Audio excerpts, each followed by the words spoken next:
Hey guys, இன்னைக்கு நம்ம ஒரு சூப்பரான மூவி தான் பார்க்க போகிறோம். ஸ்டார்டிங் சைடில் நம்ம ஹீரோ ஷென் வந்துட்டு நம்ம ஹீரோயின் ஜியான் கிட்ட பேசிகிட்டு இருக்கான். ஆக்சுவலி நம்ம ஹீரோயினுக்கு அங்கிள் தான் வேணும். ஸோ நம்ம ஹீரோயினோட அம்மா அப்பா இறந்து போகும்போது நம்ம ஹீரோயினை ஷென் கிட்ட கொடுத்து நல்லா பார்த்துக்கிற சொல்லியிருந்திருக்காங்க.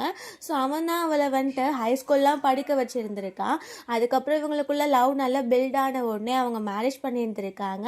பட் மிஸ் அண்டர்ஸ்டாண்டிங்னால அவங்க டிவோர்ஸும் பண்ணியிருந்திருக்காங்க. இப்போது நம்ம ஷென் வந்துட்டு ஹீரோயின் கிட்ட க்ளோஸ் ஆக ட்ரை பண்ணும்போது அவள் சொல்கிறா, உனக்கும் எனக்கும் தான் டிவோர்ஸ் ஆகிடுச்சு. ஸோ இதுக்கப்புறம் நம்ம இந்த மாதிரிலாம் பண்ணக்கூடாது, என்னை விடு அப்படின்னு சொல்லும்போது ஷென் சொல்கிறான், அந்த டிவோர்ஸை பற்றிலாம் நீ மறந்துடு, உன்னை மேரேஜ் பண்ணிக்க போகிறேன் அப்படின்னு சொல்லிட்டு அவன் க்ளோஸ் ஆகிட்டு இருக்கான். ஸோ நைட் போல் காட்டுறாங்க. நம்ம ஹீரோயின் வந்துட்டு பயங்கரமாக உட்காந்து ட்ரிங்க் பண்ணிட்டு இருக்கா. அவளோட லைஃப்பை பற்றி யோசித்து பார்க்குறா. ஃபர்ஸ்ட் டைம் அவள் எப்படி நம்ம ஹீரோ மீட் பண்ணா, அதுக்கப்புறம் பார்த்தா டாக்டர் சொல்லியிருந்திருக்காங்க, உனக்கு டியூமர் இருக்குது, நீ வந்துட்டு 5 இயர்ஸ் மட்டும்தான் வாழ முடியும். ஸோ உனக்கு பிடிச்ச மாதிரி இந்த லைஃப்பை லீட் பண்ணு அப்படின்னு சொல்லியிருந்துருக்காங்க. நம்ம ஹீரோயின் வந்து அவள் இறந்து போகிற நிலமையில தான் இருக்கா. இதெல்லாம் பற்றி யோசிச்சுட்டு ஆனாலும் என்னோடய ஃபீலிங்ஸ் எல்லாம் கண்ட்ரோல் பண்ணிக்கவே முடியல, எனக்கு ஷென்னை ரொம்ப பிடிச்சிருக்கு அப்படின்னு யோசிக்கிறேன். அங்கே நம்ம ஹீரோ வந்துட்டு நைட் போல் உட்காந்து எதுக்கு நீ இவ்வளோ ட்ரிங்க் பண்ணிகிட்டு இருக்க அப்படின்னு கேட்குறான். ஸோ ஹீரோயின் போயிட்டு அவனை பிடிச்சி கிஸ் பண்ண ஸ்டார்ட் பண்ணிடுறா. அவள் அப்படியே மயங்கிடுறா. காட்டுறாங்க நம்ம ஹீரோயின் எந்திரிச்சு பார்த்தா அவள் ரூமில் தான் இருக்கா. அவள் நேற்று நைட் நம்ம ஹீரோவை கிஸ் பண்ணதை நினச்சி பார்த்துட்டு அவளுக்கு ரொம்பவே அசிங்கமாக இருக்கா. ஐயோ நம்ம என்ன பண்ணிட்டோம் அப்படின்னு சொல்லிட்டு யோசிக்கிறா. அவளுக்கு தான் நம்ம ஹீரோவை ரொம்ப பிடிக்கும்ல. ஸோ அவனுக்கு ஒரு கிஃப்ட் கொடுக்கலாம் அப்படின்ட்டு அவள் ஷர்ட்டில் மட்டும் ஒரு கஃப் தான் வாங்கியிருந்திருக்கா. ஸோ இது கிஃப்ட் பண்ணலாம் அப்படின்ட்டு ஹாலுக்கு போனால் நம்ம ஹீரோ கியானான்னு சொல்லிட்டு ஒரு பொண்ணு கூட சேர்ந்து இருக்கான். ஸோ நம்ம ஹீரோயின் கிட்ட பார்க்கும்போது ரொம்ப ஷாக்கிங்காக இருக்கா. அப்போது நம்ம ஹீரோ வந்துட்டு இவளோட பேரு கியானா, என்னோட ஃபியான்சே, நாங்கள் தான் மேரேஜ் பண்ணிக்க போகிறோம் அப்படின்னு சொன்ன உடனே நம்ம ஹீரோயினை தாங்கிக்கவே முடியல. உள்ளே போயிட்டு பயங்கரமாக அழுதுட்டு இருக்கா. ஸோ இவனுக்காக நம்ம கிஃப்டெல்லாம் வேறு ரெடி பண்ணிட்டோமே அப்படின்னு சொல்லிட்டு ஸோ இங்கே பார்த்தா நம்ம ஹீரோயின் உள்ளே போனோடனே தள்ளி உட்காந்துக்கிறான். ஸோ அவன் சொல்கிறான், இது சும்மா தான், உனக்கே தெரியும், நான் ஒன்றும் உன் மேலே அவ்வளோ இன்ட்ரெஸ்டட்லாம் கிடையாது அப்படின்னு சொல்கிறான். நம்ம ஹீரோ வந்துட்டு அவன் ஹீரோனை ரொம்ப லவ் பண்ணுறான். பட் அவன் ரொம்ப ஹர்ட் பண்ணுவானு நினச்சிட்டு அவளை எப்படியாச்சும் அவளாவே விலகி போக வச்சிடலாம் அப்படின்னு சொல்லிட்டு தான் அந்த மாதிரிலாம் பண்ணிகிட்ருக்கான். நைட் போல் காட்டுறாங்க. பால்கனியில் நின்றுட்டு நம்ம ஹீரோயின் வந்து ரொம்ப சோகமாக இருக்கா. அவள் என்ன பண்ணுறது அப்படின்னு சொல்லிட்டு அங்கே நம்ம ஹீரோ வந்துட்டு எதுக்கு நீ ரொம்ப சோகமாக இருக்க, ஒருவேளை என்னோட ஃபியான்ஸை மீட் பண்ணனாலையா அப்படின்னு கேட்கும்போது அவள் எதுவுமே சொல்லாமல் அந்த கிஃப்ட் பாக்ஸை கையில் தான் வச்சுருக்கா. அதை தூக்கி போட்டுட்டு அவள் உள்ளே போயிடுறா. ஸோ கொஞ்ச நேரம் அப்புறம் பார்த்தா நம்ம ஹீரோ அந்த கிஃப்ட் பாக்ஸ் எடுத்துகிட்டு வந்துட்டு, எனக்காக தானே இதை வாங்கினேன், இந்த கஃபை எனக்கு நீ போட்டு விட அப்படின்னு சொல்கிறான். பார்த்தா நம்ம ஹீரோ போயிட்டு அவள் தூக்கி போட்டால கார்டனில் போய் தேடி கண்டுபிடிச்சி இந்த கஃபை எடுத்துட்டு வந்திருக்கான். நம்ம ஹீரோயினுமே எதுவுமே சொல்லாம அதை அவனுக்கும் போட்டு விட்டுறா. நம்ம ஹீரோ வந்துட்டு ஹீரோயினை கூப்பிட்டுட்டு ஒரு பார்ட்டிக்கு தான் போயிருக்காங்க. அங்கே அந்த கியானாவோட ஃபேமிலியும் வந்திருக்காங்க, நிறைய பேரும் இருக்காங்க. அங்கே எல்லாருமே நம்ம ஹீரோயினை தான் தப்பு சொல்லி பேசிக்கிறாங்க. சும்மா நம்ம ஹீரோ ஏதோ நல்லவன் மாதிரி, இவ தான் அவனை டிவோர்ஸ் பண்ண மாதிரி. ஸோ ஹீரோயினுக்கு ரொம்ப கஷ்டமா இருக்கு. ஏன்னா அப்போ கூட அவன் வந்து அவளுக்காக ஸ்டாண்ட் எடுக்கலை. ஸோ வெளில போயிட்டு உட்காந்துட்டு இருக்கா. நம்ம ஹீரோ வந்துட்டு மனசுக்குள்ள, நான் உனக்காக எல்லாமே பண்ணுவேன், பட் அது எல்லாமே உன்னை ஹர்ட் பண்ணும்போது எனக்கு பயமாக இருக்குது, என்னால் உன்னை விட்டு பிரிஞ்சு போக முடியாது, அதனால தான் இந்த மாதிரி பண்ணி உன்னை பிரிஞ்சு போக வைக்கிறேன் அப்படின்னு சொல்லிட்டு யோசிக்கிறேன். நம்ம ஹீரோயின் ரொம்ப சேடாக இருக்கா. இந்த கியானா வந்துட்டு நம்ம ஹீரோ வந்துட்டு இப்போ வரைக்கும் ஹீரோயின் தான் லவ் பண்ணுறான் அப்படின்ற விஷயம் புரிஞ்சிக்காம அவன்கிட்ட க்ளோஸ் ஆகவே ட்ரை பண்ணிட்டு இருக்கா. ஸோ வெளியில் பார்த்தா ஃபேங்குன்னு ஒரு பையன் வேணாம், அவன் வந்து ஹீரோயினுக்கு கோட் கொடுத்துட்டு ரொம்ப குளிருது அப்படின்னு சொல்கிறான். ஹீரோயின் வந்து நீ யார் அப்படின்னு கேட்கும்போது அவன் என்ன மறந்துட்டியா, நம்ம ஹைஸ்கூலில் ஒன்றா தான் படித்தோம் அப்படின்ட்டு அவன் பேசிகிட்டு இருக்கான். இங்கே நம்ம ஹீரோயினும் ஃபேங்கும் பேசிகிட்டு இருக்கிறத பார்க்கும்போது நம்ம ஹீரோக்கு பொறுக்கவே இல்லை. அவன் வந்துட்டு ரொம்ப ஜெலஸ் ஆகிடுது. ஸோ கியானா விட்டுட்டு நம்ம ஹீரோயினை பிடிச்சி இழுத்துட்டு இருக்கான். அப்புறம் ஃபேங் கிட்ட, நீ எதுக்கு கிட்ட ட்ரிங்க்லாம் ஆஃபர் பண்ணுற, அதெல்லாம் அவள் குடிக்க மாட்டான்னு சொல்லும்போது நம்ம ஹீரோயின் வந்து அந்த கோட்டை கழட்டி ஃபேங் கிட்ட கொடுத்துட்டு அந்த ட்ரிங்க்கையும் குடிச்சிட்டு அங்கேருந்து போகிறா. ஃபேங்குக்கு புரியல இந்த ஷென்னுக்கும் இவளுக்கும் என்ன சம்மந்தம் அப்படின்ட்டு. ஆக்சுவலி இந்த ஃபேங் வந்துட்டு அந்த கியானாவோட நெஃப்யூ தான். ஸோ அப்புறம் பார்த்தா நம்ம ஹீரோயின் கிட்டே கியானா, நான் எனக்காக இங்கே இருக்க கேக்கெல்லாம் கொண்டு வரையா அப்படின்னு சொல்லும்போது நம்ம ஹீரோயினும் கொண்டு வந்து கொடுக்குறா. அதில் பார்த்தா மேங்கோ ஃப்ளேவர் இருக்குது. அது அவளுக்கு தெரியும், அவளுக்கு மேங்கோனா ரொம்ப அலர்ஜி அப்படின்ட்டு. நம்ம ஹீரோயினுக்கு அது தெரியாது. வேணும்னே அந்த கியானா வந்துட்டு அந்த மேங்கோஸை சாப்பிட்ட உடனே அவளுக்கு அலர்ஜி ஸ்டார்ட் ஆகிது. அந்த பிளேட்டை தூக்கி போடுறா. ஸோ நம்ம ஹீரோயினோட கையில் வெட்டி பயங்கரமாக பிளட் லாஸ் ஆகிட்டு இருக்கு. அந்த கியானாவோட அம்மா வந்துட்டு நீ வேணும்னே தான் என்னோட பொண்ணை இப்படி பண்ணியிருப்பா அப்படி இப்படின்னு பேசுகிறாங்க. நம்ம ஹீரோ வந்துட்டு இது தெரியாமல் தான் நடந்துச்சு, இதை என்ன பண்ணணுமோ அதை நான் பார்த்துக்கிறேன் அப்படின்னு நம்ம ஹீரோயினை வீட்டுக்கு கூட்டிகிட்டு போய் அவளோட அடிக்கு மருந்து போட்டு வர்றான். நம்ம ஹீரோயின் வந்து எல்லாம் நீ இவ்வளோ கேர் பண்ணிக்க வேண்டாம் அப்படின்னு சொல்லிட்டு அவள் அங்கேருந்து போகிறா. அப்புறம் பார்த்தா அங்கே கியானா வந்துட்டு நான் உங்ககிட்ட கொஞ்சம் பேசணும்னு சொல்லும்போது கியானாவோட அம்மாவும் வராங்க. இந்த பொண்ணுக்கு ஏதோ ஆகிடுச்சோ, நாங்கள் கோவத்தை ஏதோ பண்ணிட்டோமோட்டா பார்க்க வந்தோம். அதே மாதிரி நீ வந்துட்டு ரொம்பவே ட்ரிங்க் பண்ணியிருக்கேல, உனக்கு ஹேங் ஓவர் சூப் தான் கொண்டு வந்திருக்கோம் அப்படின்னு சொல்லிட்டு அதை கொடுக்குறாங்க. அவனுமே அதை குடிச்சிடறான். ஆனால் அந்த கியானாவோட அம்மா அதில் ட்ரக் தான் கலந்துருந்துருக்காங்க. கியானா கூட அவங்க டைம் ஸ்பெண்ட் பண்ணும் அப்படின்னு சொல்லிட்டு நம்ம ஹீரோ வெளியில் ஏதோ சவுண்டு கேட்குது அப்படின்னு சொல்லிட்டு போய் பார்த்தா நம்ம ஹீரோயின் வந்து எங்கேயோ போகணுன்னு சொன்னனால ஃபேங் தான் வந்து பிக் பண்ணி கூட்டிகிட்டு போகிறான். ஸோ அவனுக்கு ரொம்ப கஷ்டமாகிட்டு இருக்கு. நைட் போல் நம்ம ஹீரோயின் ரிட்டர்ன் வந்துடுறா. இவன் ட்ரக் குடித்தனால அவன் ரொம்பவே ஒரு மாதிரி ஆகிட்டு இருக்கான், கண்ட்ரோல் இல்லாமல். ஸோ நம்ம ஹீரோயின் கிட்ட போய் அவளை ஃபோர்ஸ் பண்ணி கிஸ் பண்ண ஸ்டார்ட் பண்ணி அவங்க டைமும் ஸ்பெண்ட் பண்ணிடுறாங்க. நெக்ஸ்ட் டே காட்டுறாங்க. நம்ம ஹீரோ வந்து ஹாலில் தான் தூங்கிட்டு இருக்கான். அவனுக்கு புரியல அவன் என்ன பண்ணான் அப்படின்னு சொல்லிட்டு அவனுக்கு ஞாபகமே இல்லை. அவனுக்கு தோணுது நம்ம எதுவும் ஜியான் கூட டைம் ஸ்பெண்ட் பண்ணிட்டோமா அப்படின்ட்டு. அவன் போய் ரூமில் பார்த்தா நம்ம ஹீரோயின் மறைஞ்சிக்கிறா. ஸோ அவன் அப்போல்லாம் நம்ம எதுவும் பண்ணல அப்படின்னு சொல்லிட்டு அவன் அங்கே இருந்து போயிடுறான். நம்ம ஹீரோயின் வந்து ஒரு ஸ்கூலில் தான் ஒர்க் பண்ணிகிட்ருக்கா. ஸோ அவள் அங்கே போனா டெரஸில் எல்லாருமே கும்பலாக இருக்காங்க. இவ போய் பார்க்கும்போது ஒரு பொண்ணு, இவங்க எப்போவுமே என்ன கிளாஸில் புள்ளி பண்ணிகிட்டே இருப்பாங்க, இவங்க எனக்கு பிடிக்கல, அதனால் நான் சூசைட் பண்ணிக்க போகிறான் அப்படின்ட்டு நம்ம ஹீரோயின் மேலே பழி போட்டுட்ருக்கா. இதெல்லாம் பண்ண சொன்னது அந்த கியானா தான். அந்த கியானா வந்துட்டு அங்கே வந்து அந்த பொண்ணை சேவ் பண்ணுற மாதிரி ஆக்ஷன் பண்ணிவிட்டு ஒரு உயிரை எடுக்க பார்த்துருக்கியா அப்படின்ட்டு நம்ம ஹீரோயின் அடிக்கிறதுக்காக போகிறா. அங்கே கரெக்டாக நம்ம ஹீரோ வந்துட்டு யாரும் இவ்வளோ கை வாங்கக்கூடாது, அப்புறம் நான் பார்த்துட்டு சும்மா இருக்க மாட்டேன் அப்படின்ட்டு நம்ம ஹீரோயினை கூட்டிகிட்டு போயிடுறான். அதுக்கப்புறம் நம்ம ஹீரோயின் வந்துட்டு அங்கே ஹெட் அஃபிஷியல் கிட்ட பேசிகிட்டு இருக்கும்போது அந்த மேலேருந்து குதிக்க பார்த்த பொண்ணு வந்துட்டு ஒன்றுமே இங்கே ஒர்க் தான் பண்ணிட்டு இருந்திருக்கா. அவ சொல்கிறா, நீங்கள் தான் என்னை புள்ளி பண்ணீங்க, ஆனால் ஷென் தான் நடத்துறனால என்னை வேலையை விட்டு தூக்குறாரு, என்னோட அம்மா ரொம்ப முடியாமல் இருக்காங்க, எப்படி நான் பார்த்துக்க முடியும் அப்படி எப்படின்னு பேசுகிறா. ஹீரோயினுக்கு ஒன்றுமே புரியல. அவள் யோசிக்கிறா, என்னது ஷென் நம்மளுக்காக இவ்வளோ வேலையை விட்டு தூக்கிட்டானா, என்ன நடந்துட்டு இருக்கா அப்படின்னு யோசிக்கிறாங்க. காட்ஸ்லாம் வந்து அந்த பொண்ணை இழுத்துட்டு போயிடுறாங்க. ஸோ நம்ம ஹீரோயின் வந்து ஹீரோ மீட் பண்ணலாம் அப்படின்னு சொல்லிட்டு அந்த ஆஃபீஸ்க்கு தான் போயிட்டுருக்கா. இங்கே நம்ம ஷென்னை மீட் பண்ணுறதுக்கு கியானா போயிட்டு அவங்ககிட்ட க்ளோஸ் ஆக ட்ரை பண்ணுறா. அவன் அவாய்ட் தான் பண்ணிட்டு இருக்கான். பட் அங்கே நம்ம ஹீரோயின் வரதை அவன் பார்த்துட்டு அந்த கியானாவை பிடிச்சி அவன் கிஸ் பண்ண ஸ்டார்ட் பண்ணிடுறான். இதை பார்க்கும்போது அவளுக்கு ரொம்பவே கஷ்டமாக இருக்கா. அவள் வெளியில் போய் நிற்கிறா. இந்த கியானா வந்துட்டு வெளியில் வந்துட்டு உன்னை மீட் பண்ணணும்னு சொல்கிறாரு, நீ உள்ளே போ அப்படின்னு சொன்ன உடனே அவளும் வந்துட்டு எனக்காக நீங்கள் யாரையும் வேலையை விட்டு தூக்க தேவை கிடையாது, நீங்கள் அவங்களுக்கு திரும்பவுமே ஒர்க் கொடுக்கலாம் அப்படின்னும் போது நம்ம ஹீரோ அது என்னோட இஷ்டம், நீ சொல்லக்கூடாது, அதுவும் நான் உனக்காக பண்ணலாம் நீ கண்டிப்பாக நினைக்காத அப்படின்னு சொல்லி அசிங்கப்படுத்திடுறான். நம்ம ஹீரோயின்மே ரொம்ப கஷ்டமாக ரொம்பவே சேடாக இருக்கா. அந்த வழியாக தான் ஃபேங் போகும்போது அவன் சொல்கிறான், உன்னை நான் வீட்டில் விட்டுறேன், நீ என் கூட வா அப்படின்ட்டு. பார்த்தா நம்ம ஹீரோயினுக்கு வாமிட்டிங் சென்சேஷன் ஆகிட்டு அவளுக்கு தலை சுற்றுற மாதிரி ஆகிடுது. ஸோ அவளை கொண்டு போய் அவன் ஹாஸ்பிட்டலில் சேர்த்துறான். அப்போது டாக்டர் சொல்கிறாங்க, ஆல்ரெடி உனக்கு டியூமர் இருக்குது, நீ சேஃபாக இருக்க மாட்டியா, இப்போ நீ ப்ரெக்னெண்ட்டாக இருக்க, ஸோ நீ எப்படி இந்த பேபியை பார்த்துப்ப, நீ இந்த பேபியை கண்டிப்பாக அபோர்ஷன் பண்ணிவிடு, இல்லைனா உன்னோட டியூபர் டேப்லெட்ஸ் எடுக்க முடியாது, அந்த டியூமர் உன் குழந்தைக்கும் பரவ சான்ஸ் இருக்குது அப்படின்னும் போது நம்ம ஹீரோயின் சொல்கிறா, என்னோட குழந்தைய எப்படி என்னால் கொல்ல முடியும், நான் டியூமர் டேப்லெட்ஸ் கூட எடுக்காமல் இருக்கேன், அந்த குழந்தைக்கு கண்டிப்பாக நான் பர்த் கொடுத்தேன் அவன் அப்படின்னு அவள் பேசினோடனே டாக்டர் வந்துட்டு இது உன்னோட ஓன் ரிஸ்கில் தான் எல்லாம் பண்ணிகிட்ருக்கா அப்படின்னு சொல்லிட்டு அவர் அங்கேருந்து போயிடுறாரு. ஃபேங் வந்து நம்ம ஹீரோயினை கொண்டு போய் வீட்டில் ட்ராப் பண்ண போகிறான். ஸோ அப்போ பார்த்தா அவன் சொல்கிறான், நீ ப்ரெக்னெண்ட்டாக இருக்கன்ற விஷயம் எனக்கு தெரியும், இது யாரோட குழந்தை அப்படின்னு கேட்கும்போது நம்ம ஹீரோயின் இதை சொல்ல வேண்டாம்னு நினைக்கிறா. அவள் வந்துட்டு ஷென்னோட குழந்தை அப்படின்னு சொல்லிட்டு ரிவீல் பண்ண வேண்டாம் அப்படின்னு, பிகாஸ் அவங்களுக்குள்ளே டிவோர்ஸ் ஆகிடுச்சு. நம்ம ஹீரோக்குமே தெரியாது அவன் வந்துட்டு இவ கூட டைம் ஸ்பெண்ட் பண்ணான் அப்படின்ட்டு. ஸோ இதை சொல்ல வேண்டாம் அப்படின்ட்டு அவள் இதனால் சொல்ல முடியாது அப்படின்னு சொல்கிறா. அப்போது ஃபேங் வந்துட்டு உன்னை யாரோ ரொம்ப ஹர்ட் பண்ணுறாங்கன்னு எனக்கு தெரியும், ஸோ நான் உனக்கு கண்டிப்பாக நல்லா பார்த்துப்பேன், இந்த குழந்தையுமே நான் நல்லா பார்த்துப்பேன், நீ என்னை அக்செப்ட் பண்ணிக்கிறியா, நான் மேனேஜ் பண்ணிக்கிறேன் அப்படின்னு கேட்குறான். நம்ம ஹீரோயின் வந்து நான் இன்னும் அதுக்கெல்லாம் ரெடி ஆகலை, இப்போ நான் போய் ரெஸ்ட் எடுக்கணும் அப்படின்னு சொல்லிட்டு உள்ளே போயிடுறா. வந்துட்டு ஆக்சுவலி இவங்க 2 பேரும் பேசிகிட்டு இருக்கதை பார்த்துருந்துருக்கா. ஸோ வீட்டில் வந்துட்டு ஹீரோயின் கிட்ட அவ்வளவா மூஞ்சி கொடுத்தே பேச மாட்டேங்கிறான். அப்போ ஹீரோயின் வந்து அவள் ப்ரெக்னெண்ட்டாக இருக்க விஷயத்த சொல்லலாம் அப்படின்னு ட்ரை பண்ணும்போது அவன் உங்ககிட்ட நான் எந்த விஷயமும் பேச ட்ரை பண்ணல, அது எவ்வளோ முக்கியமான விஷயமா இருந்தாலும் எனக்கு அது தேவை கிடையாதுன்னு சொல்லிட்டு போகிறான். நம்ம ஹீரோயின் வந்துட்டு இன்னொரு விஷயம், என்னோட ஹையர் ஸ்டடீஸ்க்காக நான் அப்ராட் போகிறேன், ஸோ நான் இங்கேருந்து கண்டிப்பாக கிளம்பிடுவேன் அப்படின்னு சொல்லும்போது அவன் எதுவுமே கேட்காம அங்கேருந்து போயிட்டு அவன் ட்ரிங்க் பண்ணிட்டு இருக்கான். அப்புறம் பார்த்தா நம்ம ஹீரோயின் உண்மையாக்கே ஏர்போர்ட்டுக்கு கிளம்பி போயிடுறா. நம்ம ஹீரோ வேகமாக போகும்போது அவள் அதுக்குள்ளே செக் அவுட் பண்ணிட்டு அங்கேருந்து உள்ளே போயிடுறா. இவனுக்கு என்ன பண்ணன்னு தெரியல. அவன் அசிஸ்டண்ட்க்கு கால் பண்ணிவிட்டு உடனே அந்த ஃப்ளைட் வந்துட்டு கேன்சல் ஆகணும், ஆனால் பார்க்கணும் அப்படின்னு சொல்லும்போது அவருமே நான் ட்ரை பண்ணுறேன் அப்படின்னு சொல்லிடுறாரு. இங்கே ஃபேங்கும் நம்ம ஹீரோயினும் வந்துட்டு ஃப்ளைட்காக வெயிட் பண்ணிட்டு இருக்காங்க.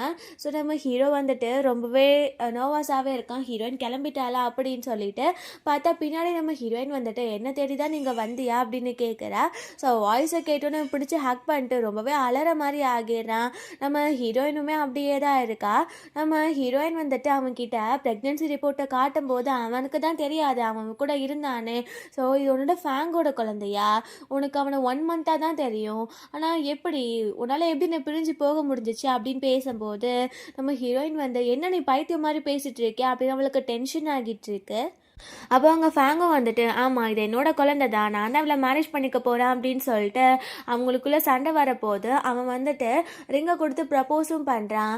அந்த ரிங்கை நம்ம ஹீரோ தள்ளி விட்டுட்டு அந்த ஃபேங்கை போட்டு அடிச்சிட்டு இருக்கான். நம்ம ஹீரோயின் வந்து இதுக்கு மேலேயும் இதை விடக்கூடாது அப்படின்னு அவளே எடுத்து ரிங்கை போட்டுக்கிட்டு ஆமாம் நானும் ஃபேங்கும் தான் மேரேஜ் பண்ணிக்க போகிறோன்னு சொன்ன உடனே ஷென்கே ரொம்ப கஷ்டமாகிட்டு அவன் அங்கேருந்து போகிறான். இந்த விஷயம் தெரிஞ்சோடனே கியானாக்கு ரொம்ப சந்தோஷம். ஸோ கியானாவோட அம்மா வந்துட்டு நம்ம ஹீரோக்காக நிறைய கிஃப்ட்டை கொடுத்து தன்னோட பொண்ணை அவனவே மேரேஜ் பண்ணிக்க சொல்லிடுறாங்க. ஸோ அன்னைக்கு ஈவினிங் போல் காட்டுறாங்க. நம்ம ஹீரோயினும் ஹீரோவும் அதுக்கப்புறம் ஃபேங் அண்ட் கியோனா எல்லாருமே வெட்டிங் ட்ரெஸ்ஸில் தான் இருக்காங்க. நம்ம ஹீரோயினும் ஃபேங்கும் ஃபோட்டோ ஷூட் எடுக்க போகிறாங்க. இந்த பக்கம் கியானாவும் நம்ம ஹீரோவும். ஸோ அங்கே ஒரு பர்சன் வந்துட்டு யாருன்னே தெரியல அவன் ஹீரோயினை கொலை பண்ணுறதுக்கு வரான். பட் அந்த இடத்துல நம்ம ஹீரோ போய் ஊடையில் நின்றோட அந்த கத்தி குத்து அவனுக்கு பட்டு அவனை கொண்டு போய் ஹாஸ்பிட்டல்லையும் சேர்த்துடுறாங்க. ஸோ அங்கே நம்ம ஹீரோயினுக்கு ரொம்ப பதட்டமாக இருக்க போந்துக்கியா நான் ஒன்னால் தான் எல்லா பிரச்சனையுமே, ஒன்னால் தான் இவ்வளோ பிரச்சனை நடந்துட்டுருக்கு, இப்போது என்னோட ஷென்க்கு என்ன ஆக போதோ தெரியல அப்படின்னு சொல்லிட்டு அவள் ரொம்ப கத்திட்டு இருக்கா. நம்ம ஹீரோயினுக்கு என்ன பண்ணுறது அப்படின்னும் தெரியல. நம்ம ஹீரோ எங்கள் கான்ஷியஸ் இல்லாமல் இருக்காங்க. ஸோ பார்த்தா அவனுக்கு அவன் ஹீரோயின் கூட டைம் ஸ்பெண்ட் பண்ண மாதிரி ஸோ எல்லாமே அவனுக்கு ஞாபகம் வருது. நம்ம ஹீரோயினே வந்து என் வயிற்றுல வளர்கிற குழந்தை ஒன்னோடது தான் அப்படின்னு சொல்கிற மாதிரிலாம் வருது. ஸோ நம்ம ஹீரோ அதை நினச்சி கான்ஷியஸே இல்லாமல் சிரிச்சிட்டும் இருக்கான். ஸோ கொஞ்ச நேரத்துக்கு அப்புறம் டாக்டர் வந்துடுறாங்க. ஹீரோயின் எப்படி இருக்கார் அவருன்னு கேட்கும்போது அவருக்கு ஒன்றும் இல்லை, அவர் ரொம்ப சேஃபாக தான் இருக்கார், அவருக்கு கான்ஷியஸ் வந்த உடனே கண்டிப்பாக நீங்கள் போய் பார்க்கலாம் அப்படின்னு அவர் சொல்லிடுறாரு. நம்ம ஹீரோயின் வந்து அவனுக்கிட்ட போயிட்டு அவன் கான்ஷியஸ்க்கு வராதுக்கு முன்னாடி என் வயிற்றுல வளர்கிற குழந்தை ஒன்றோடுது தான், நீ இப்படி தப்பாக புரிஞ்சுப்ப நான் நினச்சி கூட பார்க்கல அப்படின்னு அவன் ரொம்ப சேட் ஆகிட்டு இருக்கா. அதுக்கப்புறம் வெளியில் வந்தாரா. அங்கே கான்ஷியஸ் வந்த உடனே அங்கே வந்து அசிஸ்டண்ட் தான் வந்து பேசுகிறான். அவர் வந்துட்டு கியானாவையும் ஃபேங்கையும் தான் மீட் பண்ணணும்னு சொல்கிறாருன்னு சொன்ன உடனே ஹீரோயினுக்கு ரொம்ப கஷ்டமாகிடுது. அவள் அங்கேருந்து நடந்து போயிட்டு இருக்கா. இந்த கியானா கிட்ட நம்ம ஹீரோ சொல்கிறான் என்னோட மனசில் ஜியான் தான் இருக்கா, நான் சும்மா அவன் என்னை விட்டு விலகி போகணுன்னு சொல்லிட்டு தான் உங்ககிட்ட லவ் பண்ணுற மாதிரி ஆக்ஷன் பண்ண, என்னை மன்னிச்சிடு, நமக்குள்ளே எந்த ரிலேஷன்ஷிப்பும் எடுக்க போகிறது கிடையாதுன்னு சொன்ன உடனே ஏன்னா அழுதுட்டு அங்கேருந்து ஓடிடுறா. நம்ம ஹீரோ வந்துட்டு அங்கே பில்லெல்லாம் பே பண்ணிட்டு போக போகிறான். பார்த்தா அங்கே நம்ம ஹீரோயினுமே இருக்கா. ஹீரோ மீட் பண்ணுறதுக்காக தான் வந்திருக்கா.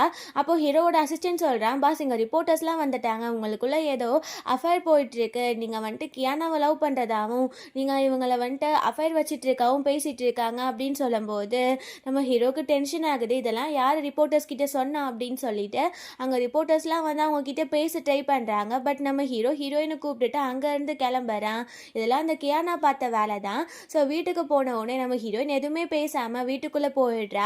அங்கே ஃபேங் வந்துட்டு நம்ம ஹீரோ கிட்ட அவள் என்னோட ஃபியான்ஸை, நான் அவளை கூட்டிகிட்டு போய் நல்லா பார்த்துக்கிறேன், ஸோ நான் அவளை இங்கேருந்து கூட்டிகிட்டு போகணுன்னு சொல்லும்போது நம்ம ஹீரோ சொல்கிறான் உன்னோட ஃபியான்ஸைவை நான் ஒன்றும் பண்ண போகிறது கிடையாது, அவள் இங்கே தான் இறக்க போகிறா, அவள் வேற எங்கேயும் போக மாட்டா அப்படின்னு சொன்ன உடனே அங்கே நம்ம ஹீரோயின் அவள் திங்ஸ்லாம் பேக் பண்ணிட்டு வெளியில் வந்துட்டு கூட போக தான் ஆசைப்படுறேன், நான் அவள் கூட தான் போகணும் அப்படின்னு சொல்லிட்டு அவன் கூட சேர்ந்து அவள் காரில் ஏறி போகிறா.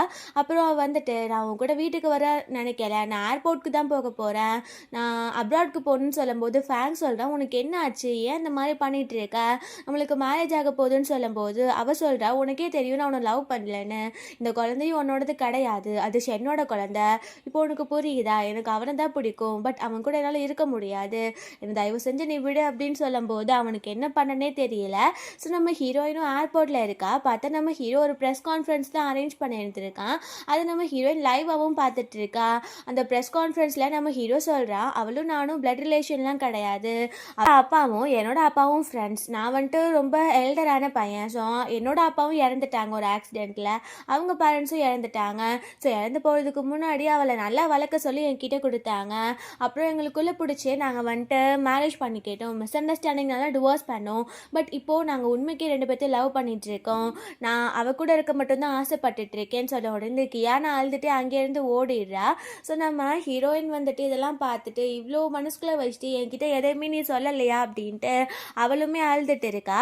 நம்ம ஹீரோ இந்த ப்ரெஸ் கான்ஃபரன்ஸ்லேயே நான் உன்னை ரொம்ப மிஸ் பண்ணிட்டு இருக்கேன் ஜியா, நீ திரும்ப என்கிட்டவே வந்துடு அப்படின்னு பேசுகிறான். ஹீரோயின் ஏர்போர்ட்டில் இருக்க விஷயம் தெரிஞ்சுட்டு அவன் வேகமாக ஹீரோயினை மீட் பண்ணுறதுக்கு போகிறான். அங்கே ரிப்போர்ட்டர்ஸ் எல்லாருமே வராங்க.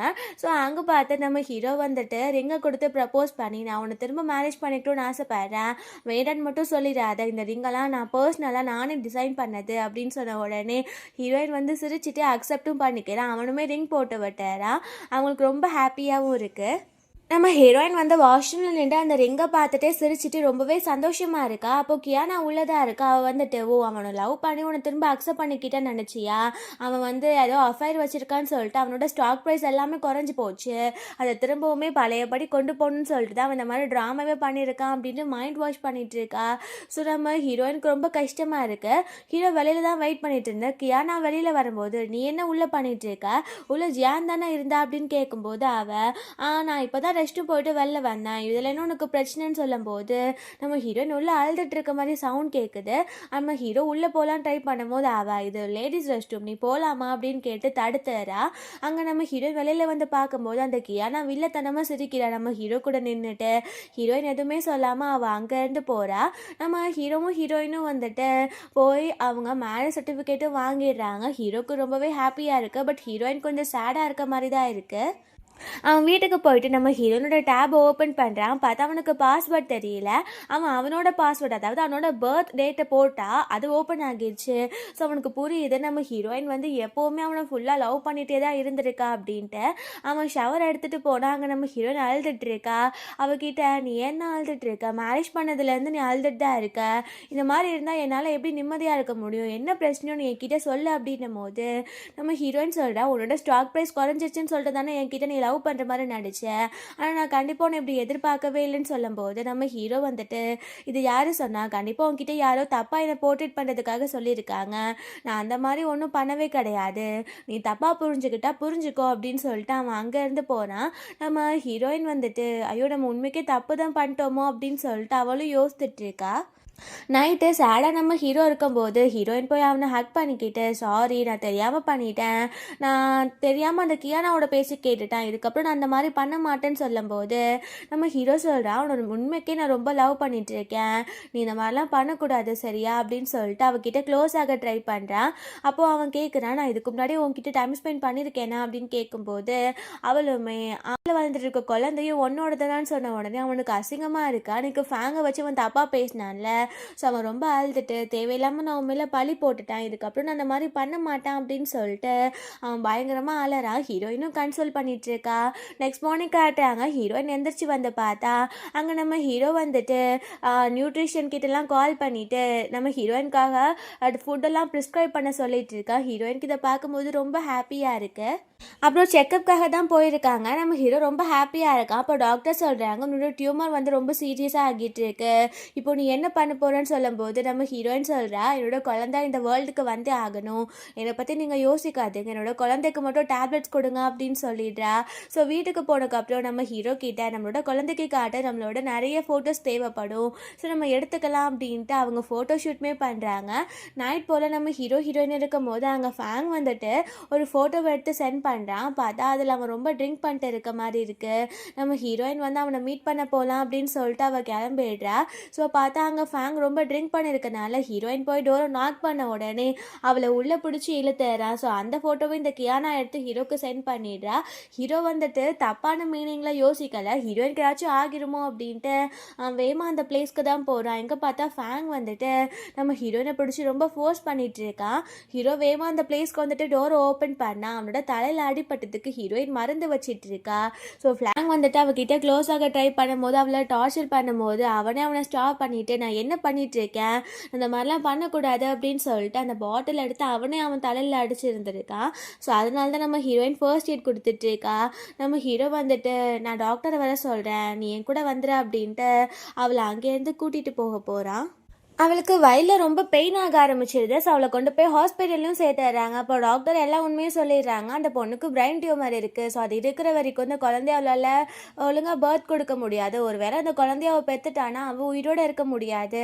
இந்த குழந்தைய அபார்ஷன் பண்ணிக்கிறது ரொம்ப மேல் அப்படின்னு சொல்லும்போது நம்ம ஹீரோ இந்த இடத்துல தன்னோட ஒய்ஃப் தானே வேணும்னு யோசிப்பான் ஃபஸ்ட்டு. ஸோ அதனால் அவன் அந்த பேபியை அபார்ட் பண்ணிடலாம் அப்படின்னு சொல்லிடுறான். ஸோ நம்ம ஹீரோயின் கான்ஷியஸ்க்கு வந்த உடனே என்னோட பேபி எங்கே அப்படின்ட்டு நம்ம ஹீரோ கிட்டே கேட்குறா. ஹீரோ சொல்கிறேன் உன் பேபி உன்கிட்ட தான் இருக்குன்னு சொல்லும் போது அவள் என்னால் ஃபீல் பண்ண முடியும், என் குழந்தை என்கிட்ட இல்லை அப்படின்னும் போது நம்ம ஹீரோ சொல்கிறான் அது எப்படி என்கிட்ட நீ உன்னால் மறைக்க முடிஞ்சிச்சு, இப்போது குழந்தை நம்ம திரும்ப கூட பெற்றுக்கலாம், பட் உனக்கு இது சரியாகணும்ல, எனக்கு நீ தான் முக்கியம் அப்படின்னு சொல்லும்போது ஹீரோயின் கண்ணத்தில் அரைஞ்சிட்டு நான் உன் மூஞ்சில் கூட முழிக்க விரும்பலை, என்னோட குழந்தைய நீ தான் கொலை பண்ணிட்ட அப்படின்னு சொல்கிறா. நம்ம ஹீரோயினுக்கு இப்போ சர்ஜரி நடக்க போகுது, அவளை உள்ளே கொண்டு போக போகிறாங்க. நம்ம ஹீரோயின் சொல்கிறா நான் பொழைப்பேனாலும் கூட எனக்கு தெரியாது, பட் நான் சர்ஜரி முடிச்சுட்டு வெளியில் வரும்போது ஃபர்ஸ்ட் உன்னை நான் பார்க்கவே கூடாது, என் கண்ணு முன்னாடி நீ இருக்காது அப்படின்னு சொல்லிடுறா. ஹீரோவுக்கு ரொம்பவே கஷ்டமாகிட்டு இருக்கு. ஸோ ஹீரோயினை வந்துட்டு ஐசியூலே கிட்டத்தட்ட ஒரு வாரமாக வச்சுருந்துருக்காங்க.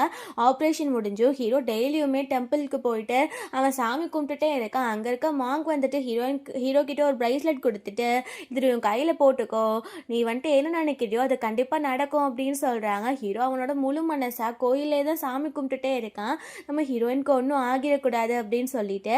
ஸோ அவன் நைட்டு சாமி கும்பிட்டுட்டு வரும்போது அங்கே அசிஸ்டன்ட் வந்து பிக் பண்ண போகிறாரு. அதுக்குள்ளே சில ரவுடிஸ்லாம் அவன் கிட்ட இருக்க பணத்தை பிடுங்கிறதுக்காக அவனை போட்டு பயங்கரமா அடிக்க ஆரம்பிச்சிடுறாங்க. நம்ம ஹீரோவோட கால்லாம் பயங்கரமா வலிச்சு அவனால் நடக்கவே முடியாத மாதிரி ஆகிட்டு இருக்கு. அங்கே அசிஸ்டன்ட் வந்து வேகமா கொண்டு போய் அங்கே ஹாஸ்பிட்டல்லையும் சேர்த்துறாரு.